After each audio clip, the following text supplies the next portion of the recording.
Hello guys, this is Ragnarok here. We're doing a video discussing digital disinformation campaigns as it refers to political campaigns. Are they basically I think one of the most interesting questions of the current age is, are they effective or are they just snake oil? And can we actually articulate this in a meaningful mathematical way? Um, this is possibly going to be the start of a longer series, so this is going to be the only time I say this basically ever. Make sure you like and subscribe on the YouTube. I generally don't believe in that crap. So, like I said, that's going to be the only time you hear that. But if you want more, you know how to do it. Everybody tells that crap. So, also, before we get underway, I want to lay out some of the goals of this. One of my things is I'm going to do this periodically as I find interesting articles. We're going to discuss them, and I'm going to try to avoid... The buzzword is bad faith arguments, but I think that it's kind of a buzzword and has no meaning anymore. I'm going to say basically manipulative arguments. So we're going to try our best to avoid those if possible. I also want to put a preface on this, that this obviously is touching political content, so this can become highly charged very quickly. And if you feel yourself getting overwhelmed by some emotion, be it anger or Schadenfreude, like there's a long German word for feeling joy at the misfortune of another. If you feel yourself experiencing like something like that, I want you to just do me a favor, and I want you to pause the video, and I want you to just take a step back, take a deep breath, and I want you to really just examine that emotion and where it comes from. Because we do live, another buzzword, in a polarized era, especially in the English-speaking world. Mostly I'm thinking the United States and Britain, which will be the two subjects in most of these kinds of articles. So it's important to bear in mind a few things. A lot of your identity in politics is built up over the entire course of your life. Critiquing those things is not an indictment of them or you as a person. Most people do genuinely go into this with the intent of making a better world, even if you disagree with it. There are bad people in the world. Let's be on the same page there as well. But we're going to try to use our best judgment, critical thinking, and be compassionate people. Separate those, because, and again, let's be real. If you're somebody who says, I don't know why I should participate in the system, that same highly charged background noise that makes you think the whole thing is stupid and it's rigged, that actually has a powerful incentive because it keeps the people in power in power. That's another thing to bear in mind through this series. People who are very involved and highly passionate tend to be the most reliable active voters. And they also tend to be some of the, let's say, most extreme. So that's why you see this current phenomenon of primaries pulling candidates to the edges of the parties, and then you see them kind of pivot back to the center in general elections. So basically, that's the whole point of this, is if you feel yourself getting overwhelmed by some powerful emotion, whatever it may be, just take a step back, examine it, because those are used to the benefit of people who have power oftentimes. Not always consciously, but still. So that's all of the warnings out of the way. We're going to start diving into this article. And if you want the article, you're in the Twitch chat, !discussion. You can get this article. I will link a copy of it, of the URL in the information as well. All right. Digital disinformation and democratic myths. Sound of 1,000 social media bots clapping. For 2 years, from 2015 to 2017, the Russian Internet Research Agency, the IRA, not the Irish Revolutionary thing, I don't remember what it actually stands for, but different IRA, operated a Blacktivist Facebook page. Blacktivist account posed as an organic grassroots online activism site, amplifying and contributing to the Black Lives Matter movement. Shared news, memes, and perspectives about racial injustice in America. Blacktivist was the most prominent of the IRA-generated Facebook page, with over 6.18 million interactions recorded across its top 500 posts. 360,000 likes, more than the verified Black Lives Matter account on Facebook. And this is from a study of Sullivan and Byers, 2017. You can find this elsewhere.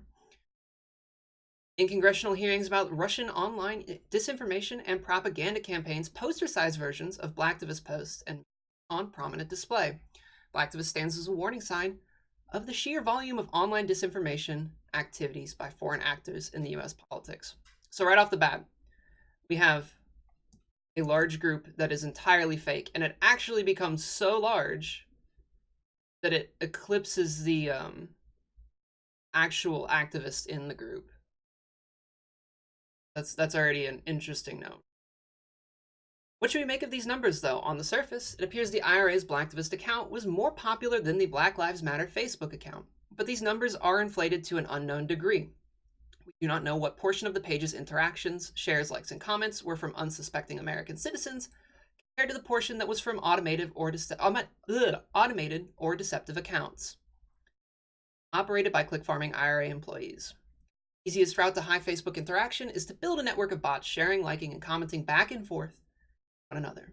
The second easiest route is to simply echo the same content and frames that are emanating from real-world social movements. What, after all, separates the IRA Blacktivist created page, created meme, this is a war against black kids, from a similar post from a genuine Black Lives Matter activist who is motivated by earnest outrage at the death of 12-year-old Tamir Rice. Blacktivist Facebook page is God damn, I swear I can talk, you guys. Is clear evidence that the Russian government sought to amplify and exploit racial strife in US politics. But strategic intent is not strategic impact. Ease with which researchers can now assemble and visualize data on these influence operations can mask the difficulty in asserting what the numbers actually indicate. Some likely significant portion of Blacktivist shares, likes, and comments came from the IRA's own click farmers in St. Petersburg. Those click farmers are densely clustered. They share, like, and comment on one another's posts, and Ohioans promoting the content of pretend Michiganders, increasing exposure on Facebook news feeds of pretend South Dakotans. Russian click farmers do not cast ballots. They do not turn out to public hearings. When a separate IRA-backed account used Facebook to promote offline anti-immigrant protests, it was hailed as proof of the dangers posed by these foreign disinformation operations. It is also worth noting that barely anyone showed up to those offline protests. So this, as a brief aside, this really did happen. The IRA posted events. I believe it was in Florida. Look with your special eyes. Royal T, dude, with a 5-month resub. Thank you. Ragnar 30 wave. Thank you, dude.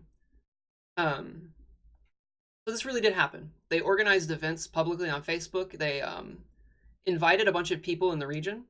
And then when they had people who were deeply engaged with the page, the fake event, they would say, hey, I can't make it for reason. Would you be willing to take over running this event? And it's sort of like, you know,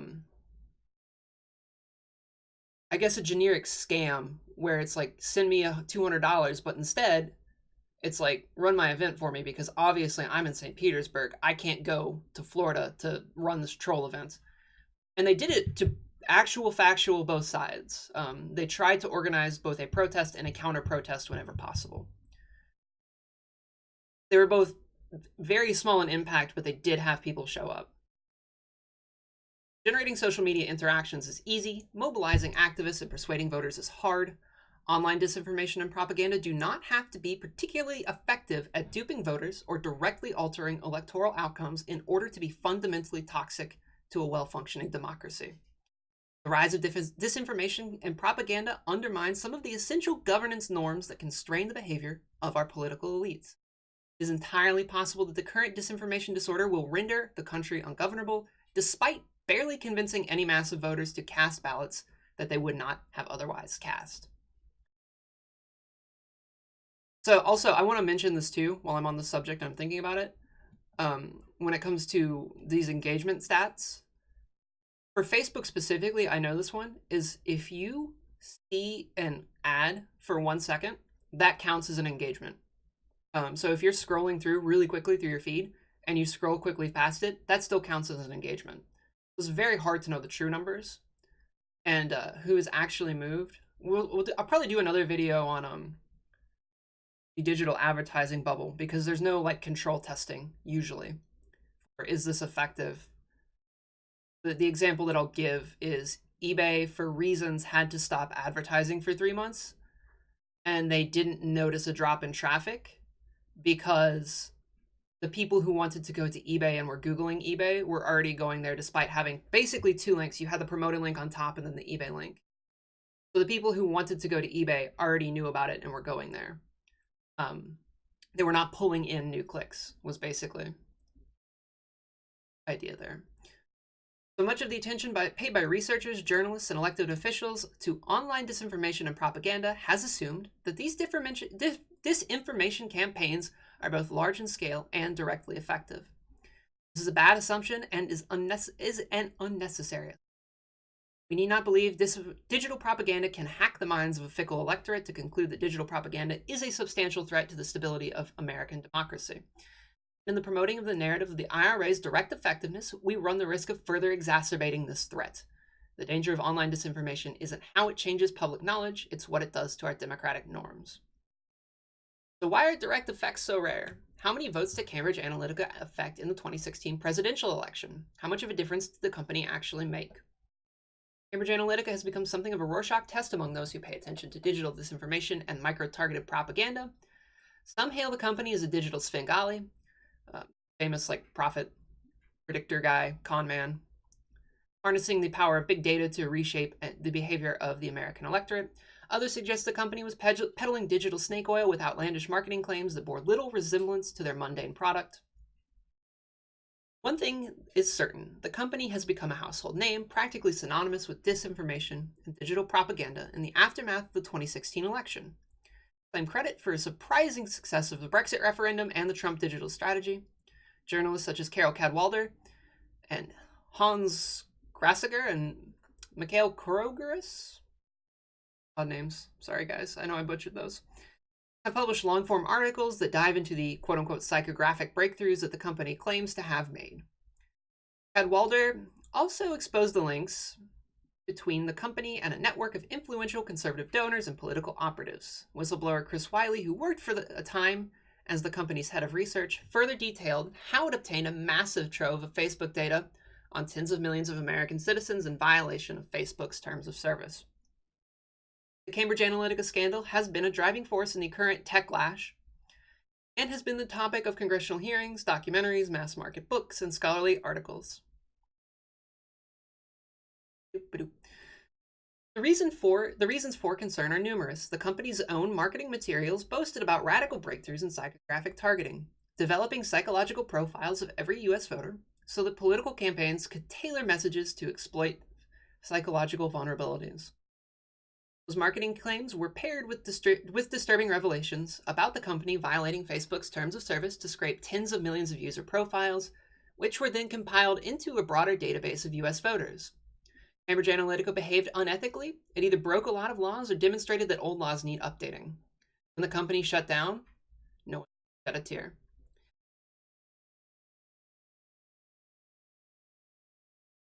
I had a little too much rum to be following what I'm talking about. I do, however, love that you're streaming political content again. This is not, like I prefaced this with, I want to try to be objective when possible. So, and I want to keep it to the chat. The Discord rules are still in effect about being particularly saucy and discoursey because there's been a lack of critical thinking about some statements made, let's say.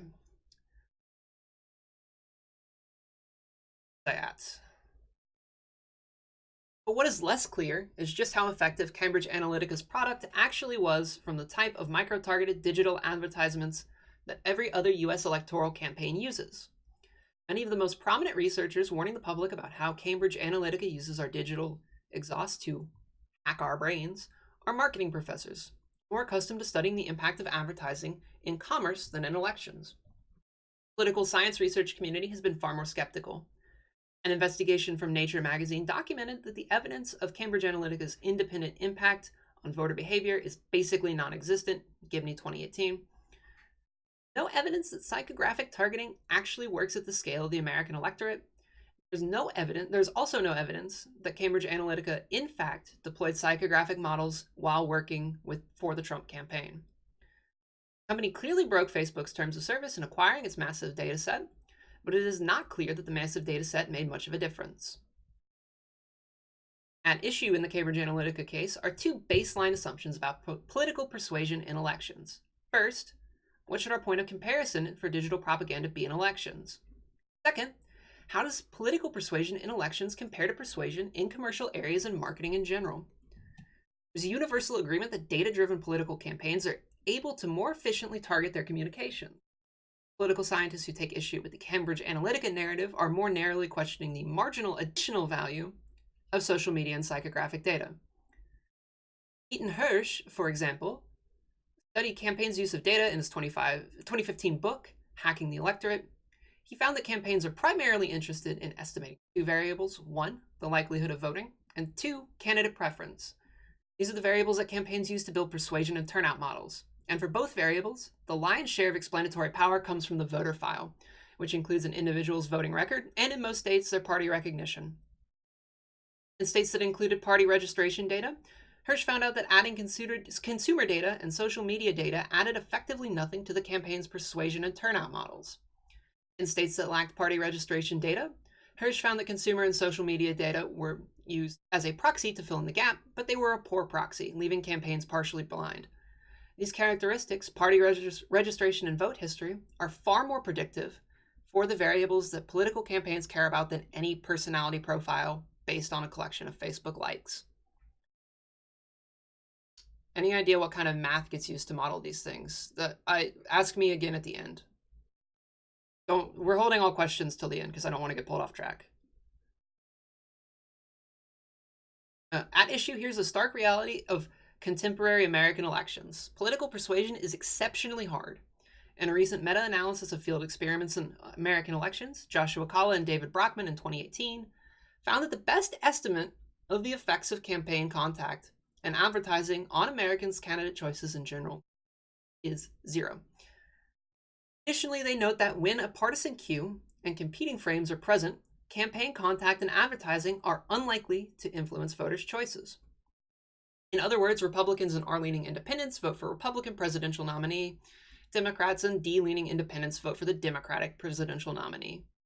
Persuasion campaigns can play a role in primaries, which lack partisan cues for distinguishing between candidates, but the multi-billion-dollar industry of electoral campaign advertisements, TV, radio, and digital, has no statistical impact on the outcome of general elections.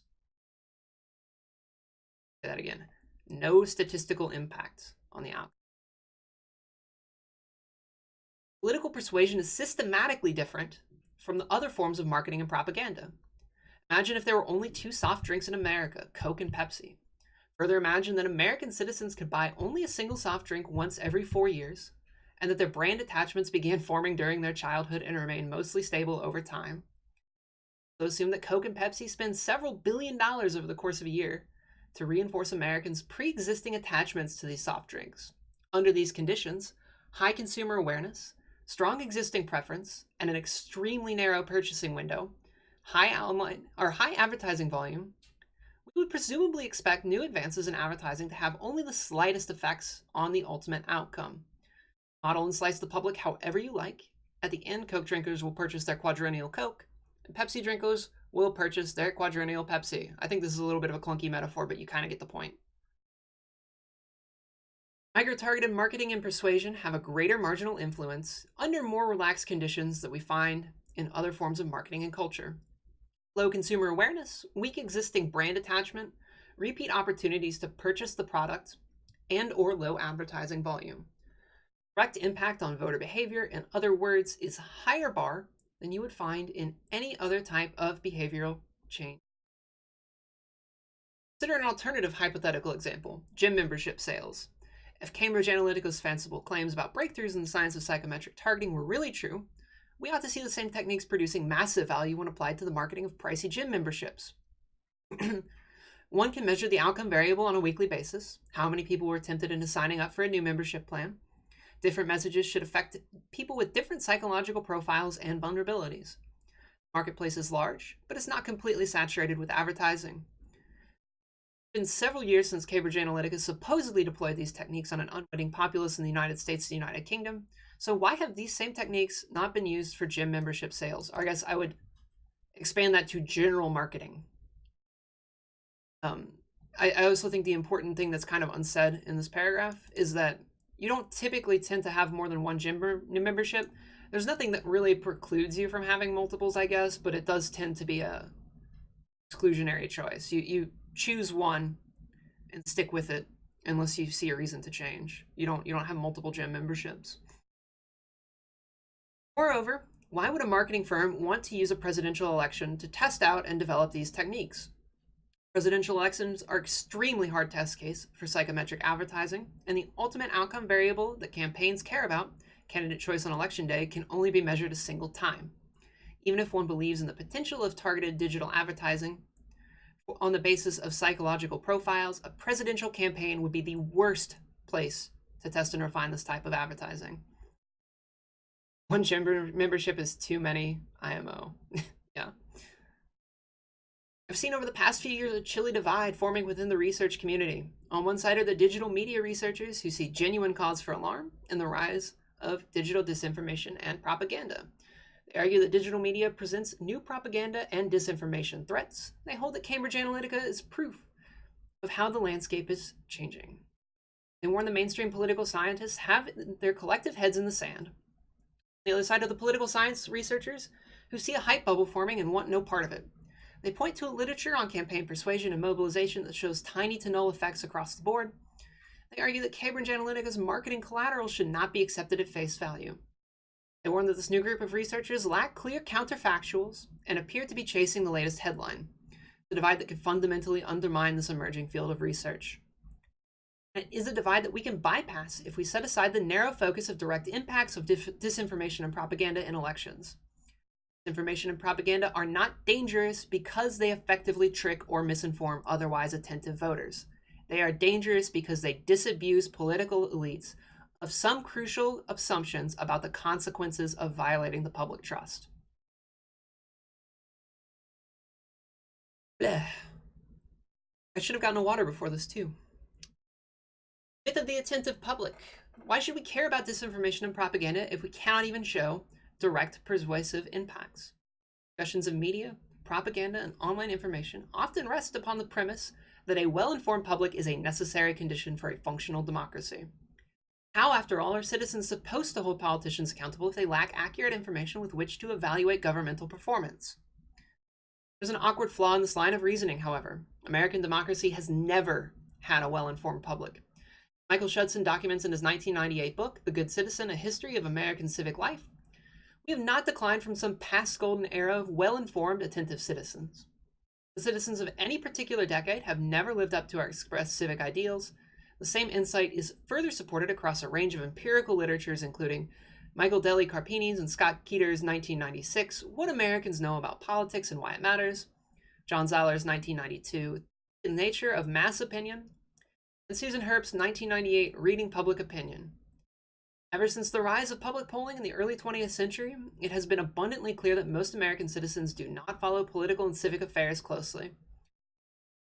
Judson extends our historical memory even further, making clear the years preceding public polling were no better. There is no bygone era of a well-informed, attentive public. So this was actually, if you are a historian, also one of the chief criticisms, late 17, early 1800s of the American experiment. They said no democracy could ever be possible because it would rely on having an informed constituency. And as this is pointed out, that's never been the case. We are alive and well 250-ish years later. Well, I might quibble with the alive and well part, but regardless, the experiment continues on. We have had, in lieu of a well-informed citizenry, is what might be termed the load-bearing myth, a myth of the attentive public. The myth has had adherents to a greater or lesser extent among the country's media and political elites, influence their behavior by buttressing norms that prevent some of the worst excesses of unchecked power. I use the term myth here in the same way that Vincent Mosco does in his 2004 book, The Digital Sublime. Myths, he writes, are neither true nor false, but living or dead. A myth is alive if it continues to give meaning to human life, if it continues to represent some important part of the collective mentality of a given age, and if it continues to render socially and intellectually tolerable what would otherwise be experienced as incoherence. Myths, in this sense, need not be rooted in historical fact that cannot be proven or disproven. Rather, myths are social facts. Living myths influence the behavior of their believers, structuring how they interpret the world, how they act, and what they expect of one another. Dead myths cease to influence social behavior, having been discarded in favor of an alternate shared social expectation.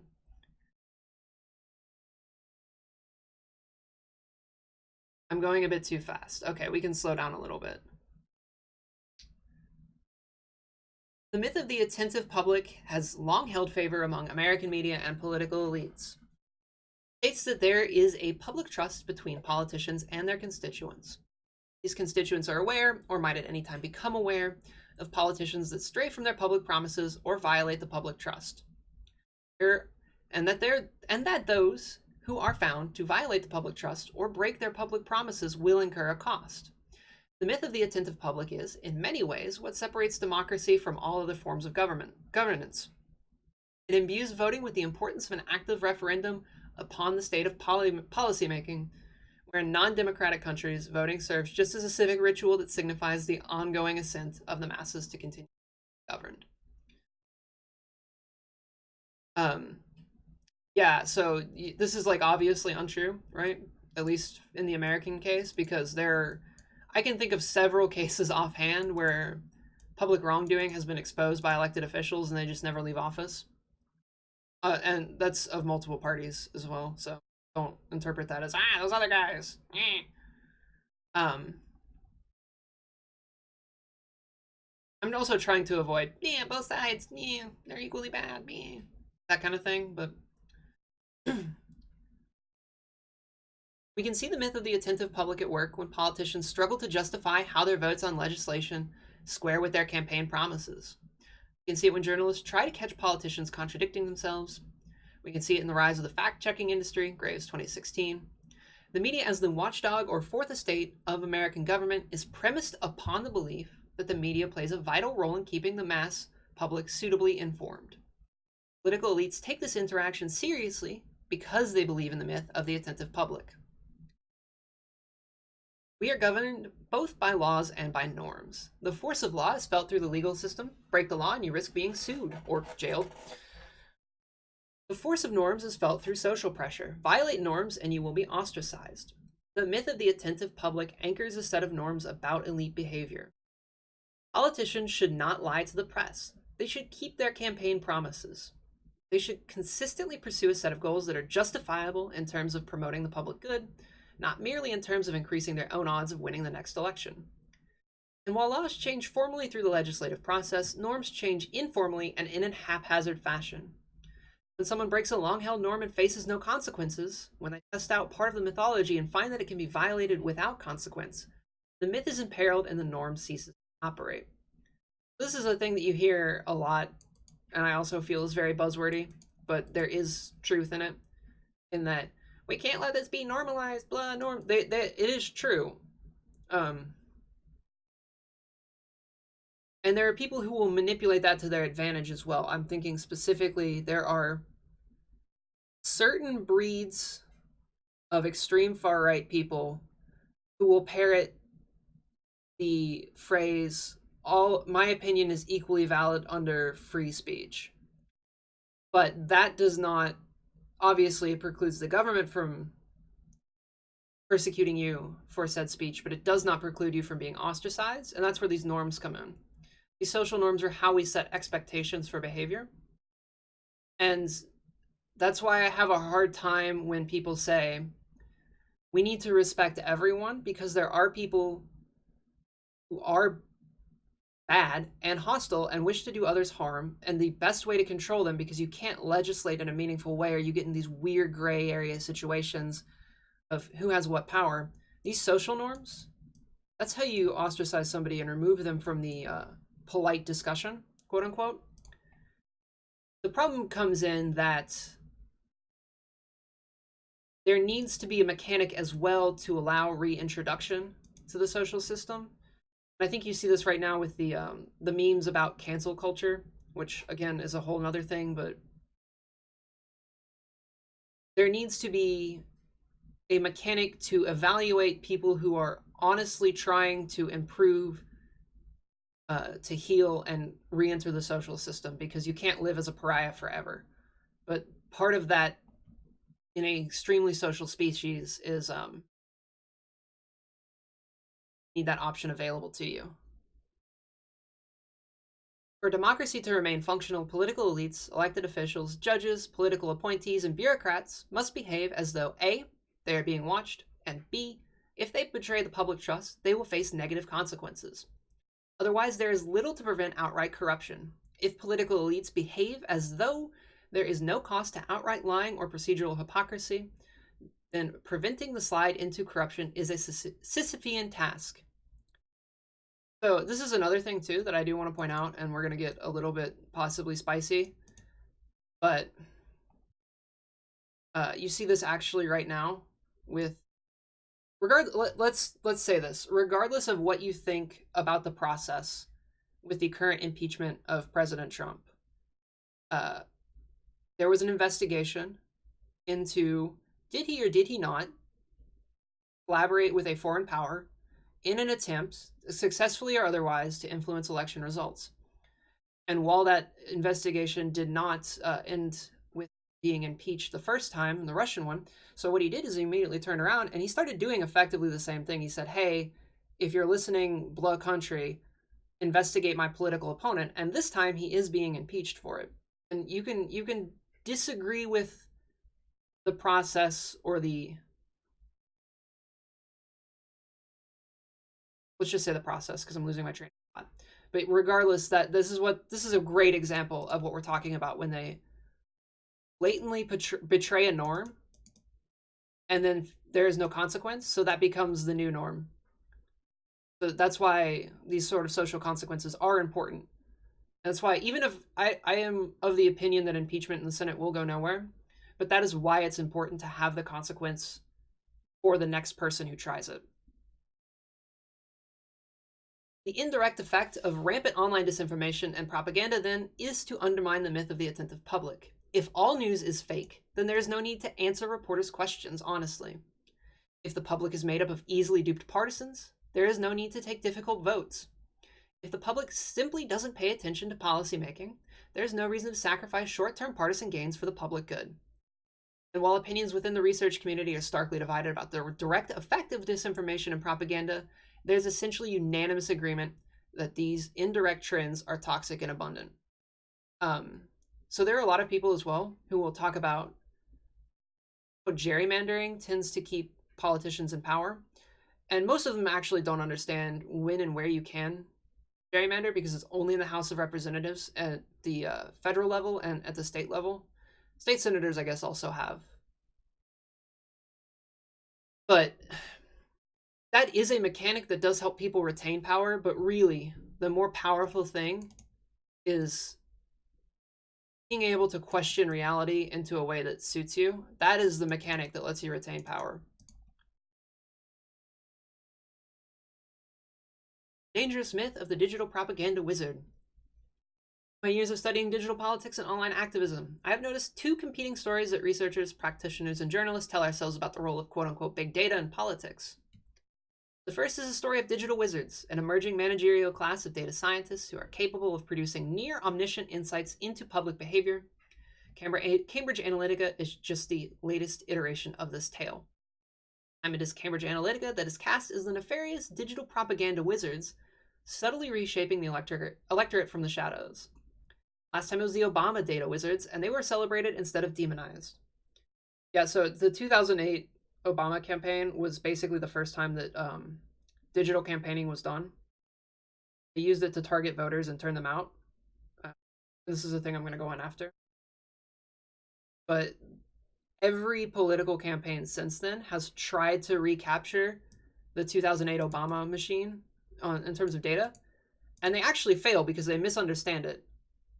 They're trying to use it to influence and change minds when clearly, as we've demonstrated, it doesn't work like that. or they're even worse, in my opinion, just using it to simply rerun their cable advertisements. There's something fundamentally comforting and appealing about the digital wizards. It tells us that there are experts somewhere who have everything under control. You can expose these experts. You can hire these experts. You can glean business insights from these experts. With the right graduate program, perhaps you can even become one yourself. It's a story that fits neatly within a Silicon Valley pitch deck, a TED Talk, a graduate school brochure, or a journalistic feature on the latest digital revolution reshaping our society. The second story we tell ourselves is more mundane. It features build, measure, learn cycles of constant iteration. It's a story in which data scientists and communications gurus lack any grand plan or transcendent vision. What they have instead is the capacity to try things, measure performance, identify problems, patch them, and then repeat.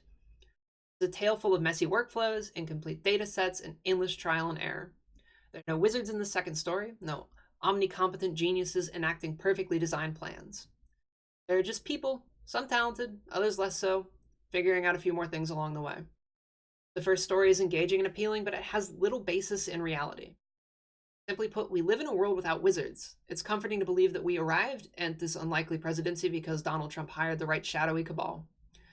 I mean, Democrats or other Republicans could counter his advances in digital propaganda with advances of their own. It's a very real attitude within campaigns, by the way. There's a digital arms race right now.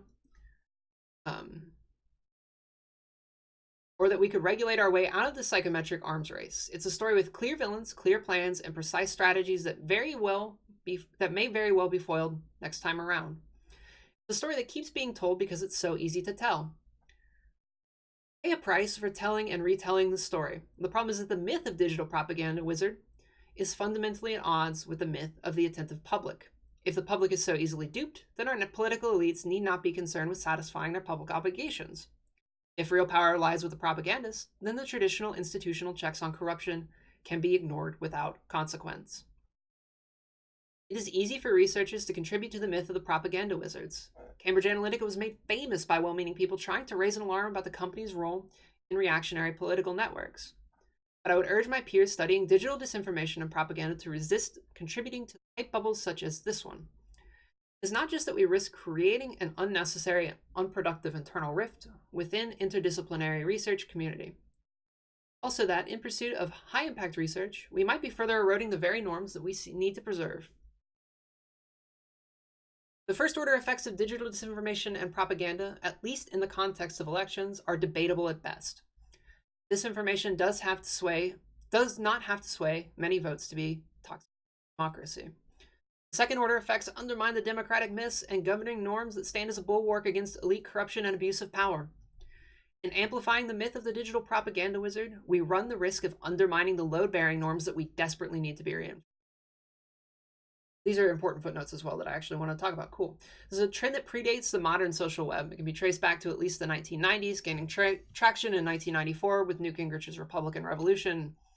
And I believe it was like the contract for social good or something he called it. It coincides with the rise of the World Wide Web, but I would caution against drawing the conclusion that the internet is driving it. Rather, it is a noteworthy accident of history that the rise of the web immediately follows the fall of the Soviet Union. Governing elites in the United States no longer had to fear about how their behavior would be read by a hostile foreign adversary. They almost immediately began testing old norms of good governance and bipartisan cooperation. Found that none of these norms carried a social penalty. Our politicians have learned that they can tell blatant lies on the Senate floor and in campaign commercials, and neither the media nor the mass public will exact a cost for their actions.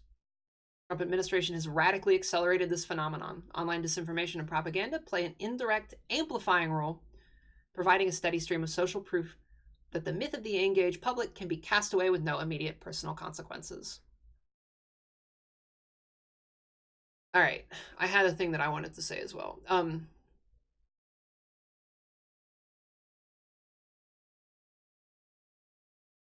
I also think cable news came up. Like, this is the era. I would be more inclined to correlate this. I don't know if it's still provable or not, or linked. But 1990s, 1994, 1992, Bill Clinton's re-election.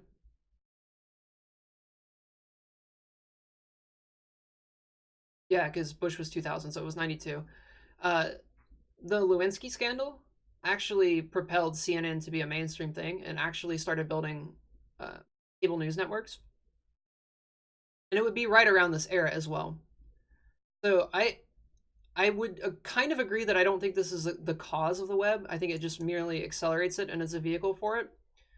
And I'm not sure if I've made up my mind on the existence of cable news also just simply being a vehicle to accelerate it or the cause.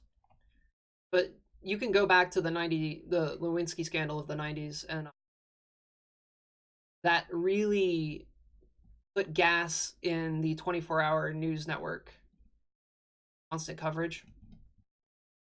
So I guess my other criticism of this is that we have some other examples that I also have bookmarked. We have this one from Pew, this research that 14% of Americans have changed their mind because of an issue they saw something about on social media. I'm not going to dive into this one, but I do think it's an interesting counterfactual. Say they have changed their views about a political or social issue in the past year because of something they saw on social media. This does not necessarily mean, my counter argument here to this argument was, it doesn't necessarily mean that it was advertising from a political campaign. It could be from like activists or just friends. So it could very well mesh with this, but it also might not. We also have one controlled study on political advertising. We have a control case where in this Alabama Senate race, they ran ads in a couple areas and they didn't run ads in this other areas that had very similar demographics. And they did note that while they didn't change opinions, it did affect turnout. So I don't think the takeaway from this article is that these ads don't work. It's that they don't work for changing minds. Um, and they are of questionable efficacy if they can change turnout. Um, we only have one study, so I think it's a bit early to say. I will probably see with the upcoming election cycle if that continues to be the case. We need meritocracy and philosopher kings. Don't at me. Yeah, well, good luck. Good luck. I could do a whole nother video on that too.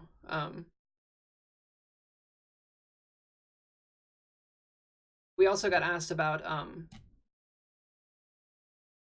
do I know how the math works for these kind of sampling things? Yeah, kind of. So specifically for election models, you have historical data. Every 2 years, you run the entire House of Representatives, and this is actually the one. The House of Representatives uh, is the easiest to model political group, I guess, in the American power architecture because they both run every race every 2 years. So you have like frequent data. You can see the shifts over time. And you have a lot of them. You have 300 some seats. So you can compare them against each other. You can build a really easy distribution. The reason they're talking about this being hard, we get one presidential general election every 4 years. There's a lot of stuff that can change in 4 years, both in terms of the social demographics and what's acceptable and what's not. Like, for example, think about the gay rights movement in the United States. That changed really rapidly. It was like deeply unpopular, and then like within a year, it was majority approval. So that would be a thing that I'm thinking about that can change really rapidly. Um, so with that, we can build nice distributions to check outcomes for individual races, and those that the House of Representative models tend to be the most accurate over time. Senate following them. I think governorships and presidentials are the hardest to do. It's basic statistical sampling though. It just depends on like how big of a distribution you can make, and the less frequently you run races, obviously the not gonna have a good distribution.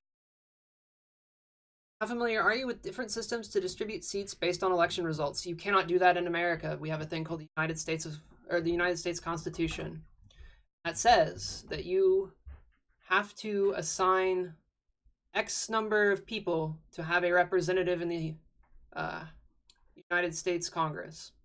That number has changed. It was like 30,000 in the original Constitution, but changed over the years.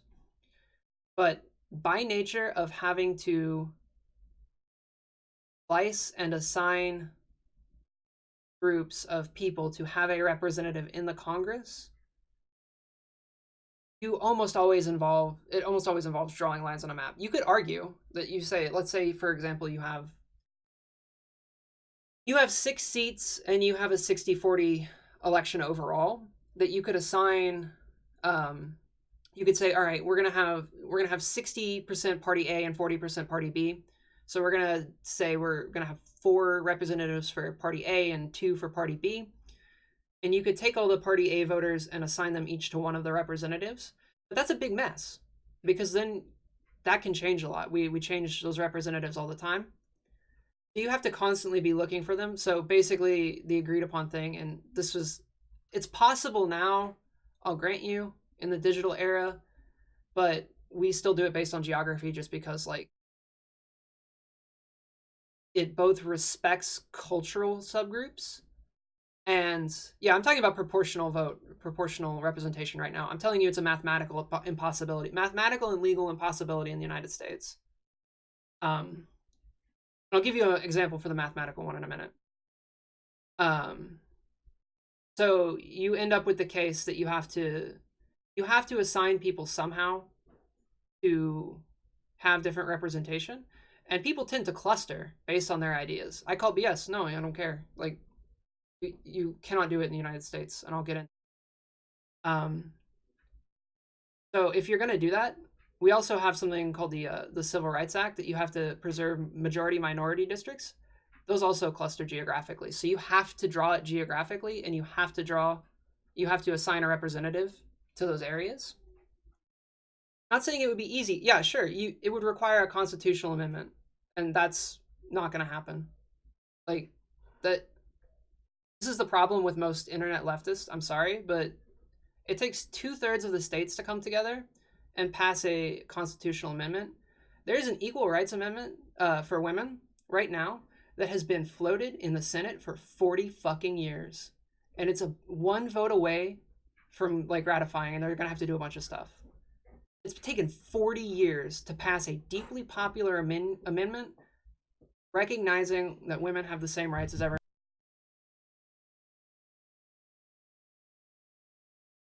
Um, so if you're saying, yeah, simply change the Constitution, sure, you do it. I'll wait. I'll hold my breath. Also, let's talk about the mathematical impossibility. So, as the law stipulates right now, there are certain things you have to do with districts in states. They have to be, and this varies from every state. Every state has its own rule. Um, but I'll give you the kind of general list. Districts have to be compact, which doesn't have a definition. Like legally, this is almost never defined. It has compactness has a mathematical definition in that it's basically like you have a bunch of nodes in a graph and how connected they are to each other. There's a couple different versions of definitions for it, but that's the gist. They also need to be continuous. Basically, that means no islands. You can't have a district that's a bunch of like islands in an archipelago. You need to be able to walk to any point in a district to any other point without leaving it. Obviously, that still allows for these weird snaky districts. See what else is there. There's also, yeah, like I mentioned earlier, the Voting Rights Act. So in certain states where there's been a history of racial discrimination, this has been defanged a bit, so it's not super the case. But you have to, where possible, represent majority minority areas. So you actually have to draw districts in such a way that if you have a large Black community clustered in a certain area, you actually are legally required to draw districts in such a way that guarantees that they can choose their own representative for the Congress. That's what I'm talking about. You'd have to not just do a constitutional amendment, but you'd have to overturn the Civil Rights Act as well. And I'll give you an example about where quote unquote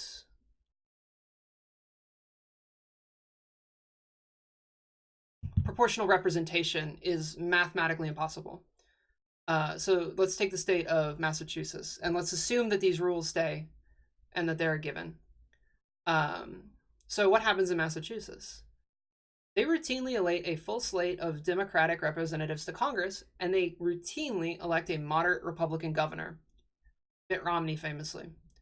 So you would look at this and, with your logical brain, you would say, oh, wow, this looks like a severe gerrymander in favor of Democrats.